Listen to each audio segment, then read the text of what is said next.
Hello, so the story I'm going to be going over today is titled And of Clay We Are Created by Isabel Allende. So a little bit about the author before we get into the story. The story is written, like I said, by Isabel Allende. She was born August 2nd, 1942 in Peru to Chilean parents. So she is Chilean American. She is considered the first notably recognized and internationally recognized female Latin American writer by many.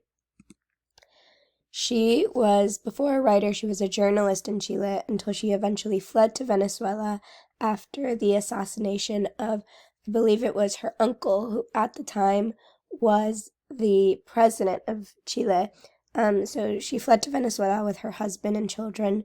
She began writing her first novel in 1981 titled La Casa de Espíritus, or The House of Spirits, which was dedicated to her grandfather who had passed away, and then it was published the following year in 1982. Since then, she has written many notoriously recognized books. I believe The House of Spirits remains her most popular. The story we are going to be talking about today is a short story that's part of Allende's 1989 collection of stories titled The Stories of Eva Luna. So some historic background before we get into more of the story. It is believed to be inspired by the 1985 Armero tragedy, which occurred in Colombia, which was a volcano that resulted in mudslides, and a lot of people were trapped in it, and it led to more than 23,000 people being killed. This photograph on the screen right now is of 13-year-old Omaira Sanchez, who was a victim of the mudslides. This photo of her was very sensationalized at the time. She kind of became the face of this tragedy in the media, and she unfortunately passed away in the mudslides. So, a summary and of Clay We Are Created. So the story tells us of a young girl named Azucena and a reporter named Rolf Garle. After a tragic volcanic eruption, Azucena becomes stuck in the mud and rubble, while Garle, the reporter, promises her that he will help her out of it and that he will make sure she survives. In the end, she does not survive, and Garle is forced to face his traumatic past that he had otherwise ran from, in a sense, before meeting the young girl. Alright, so some notable quotes. I'm going to be going over some notable quotes. The first one is, "He took excessive risks as an exercise of courage, training by day to conquer the monsters that tormented him by night. But he had come face to face with the moment of truth. He could not continue to escape his past. He was Azucena. He was buried in the clayey mud. His terror was not the distant emotion of an almost forgotten childhood. It was a claw sunk in his throat.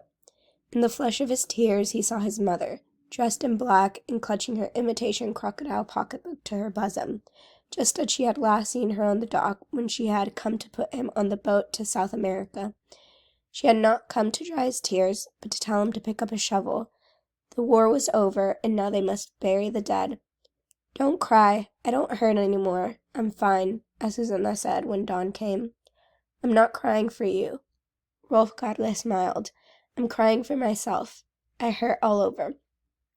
So one of the reasons this quote stood out to me a lot is because it tells us more about Rolf Garle, who is one of the main characters in the story, besides Azucena.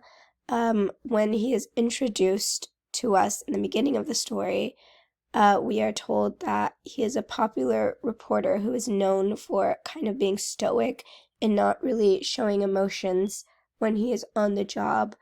But despite that, he becomes very emotionally attached to Azucena and connects with her, and he tries really hard for days to save her. He kind of gets stuck in this idea of saving her, and because of that, he's kind of forced to face his own past traumas and childhood traumas that are brought up because of the situation that Azucena is facing herself. Another quote I found interesting reads, Reporters returned to photograph Azucena and ask her the same questions, which she no longer tried to answer. In the meanwhile, more television and more movie teams arrived with spools of cable, tapes, films, videos, precision lenses, recorders, sound consoles, lights, reflecting screens, auxiliary motors, cartons of supplies, electricians, sound technicians, and cameramen. Azucena's face was beamed to millions of screens around the world. And all the while, Rolf kept pleading for a pump.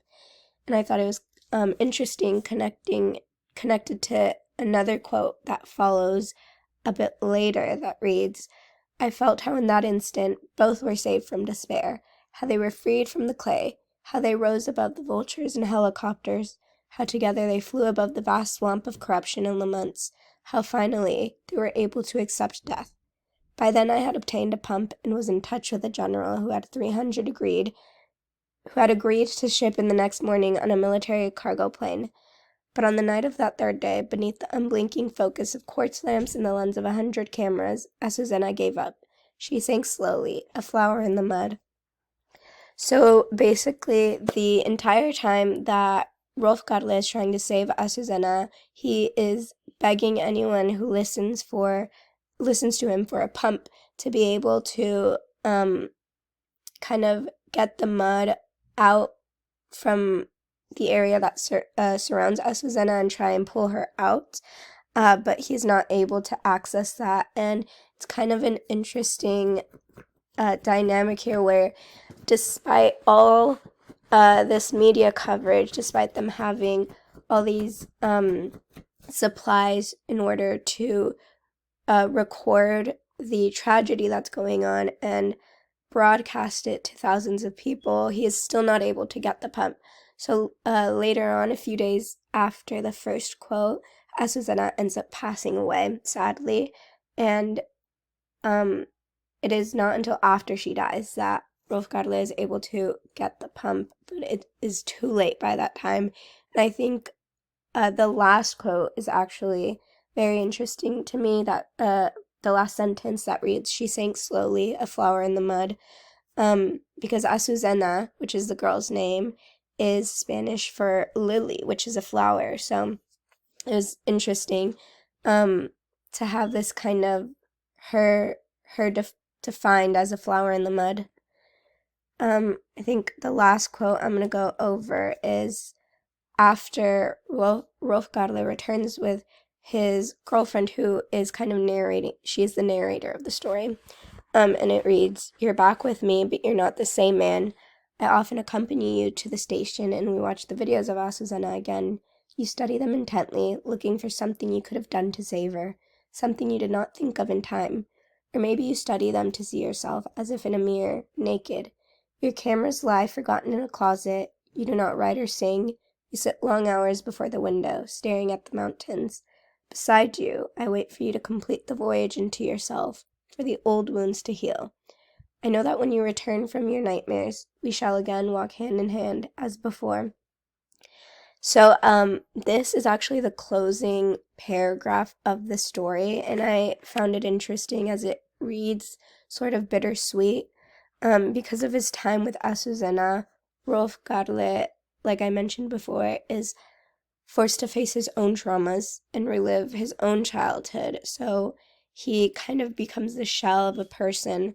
But because of that, because of what he experienced with this girl who unfortunately died, he has to face old wounds that he had otherwise ignored before.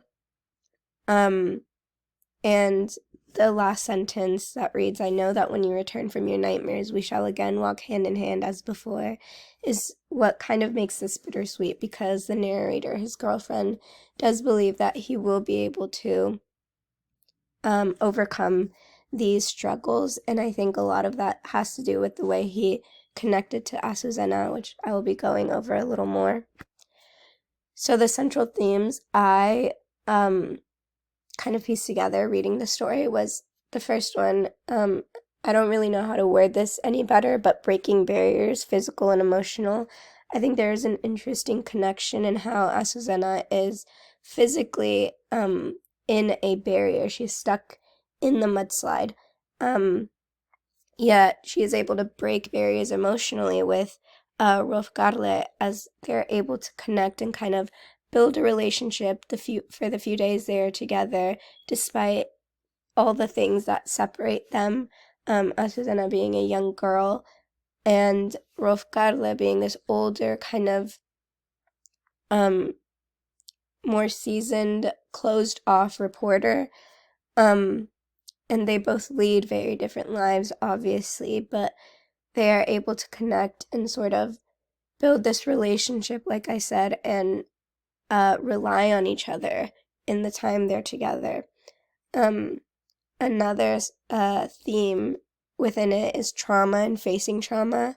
Azucena is obviously going through the trauma of facing death. She has watched everyone around her die, and I think at a certain point in the story, she realizes that she too will die.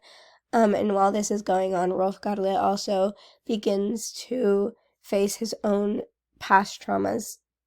I think it, in a way, connects to other works we have read throughout the semester, such as The Death of Ivan Ilyich, which is also about death and kind of coming to terms with that and how different people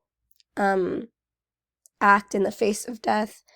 And I think it's so these are also reasons why I believe we should implement it into the curriculum. Sorry, I should have mentioned that earlier, but I think the story is also a good opportunity to learn more about the author, Isabel Allende, who's a magnificent author. And like I said earlier, she has become really famous for her works. And she has, like I said, been called by many to be the first sort of popular Latin American female author, which I think is amazing.